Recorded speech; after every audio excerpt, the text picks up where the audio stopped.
Fövqəladə Hallar Nazirliyi şəhid övladları üçün 1 iyun Uşaqların Beynəlxalq Müdafiəsi Günü münasibətilə Açıq Qapı Günü tədbirləri keçirib.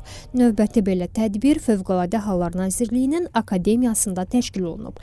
Tədbirdə şəhid ailələrinin üzvləri, FEHİ-nin, yerli icra hakimiyyəti və müvafiq qurumların məsul əməkdaşları, ictimaiyyət nümayəndələri iştirak ediblər. Uşaqlar Akademiyanın Heydər Əliyev mərkəzinin fəaliyyəti ilə tanış olub, konfrans zalı, fən kabinetləri və kitabxanaya baş çəkib.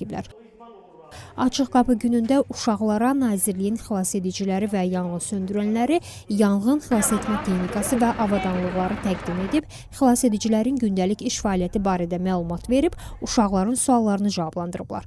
Uşaqların iştirakı ilə təşkil olunan təlim onlarda böyük marağa səbəb olub.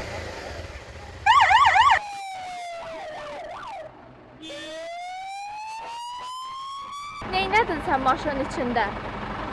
Tamam, qazı bastım. Başqa maskələtar endim. Ən çox hansı xoşuma gəldi? Ən çox gəldi paja. Maraqlı idi. Yəni çox əyləncəli idi. Yəni biraz başı işməsəm də əyləncəli idi. Yanğın söndürən yəni olmağı biraz istəyirəm, biraz istəmirəm. Yəni biraz qorxum var.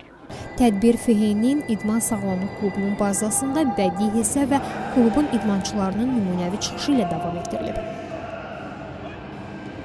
Sonda uşaqlara hədiyyələr təqdim olunub, xatirə şəkli çəkdirilib. Şəhidlər bizim cənnət mələyimizdir, onlar uşaqları bizim əmanətlərimizdir.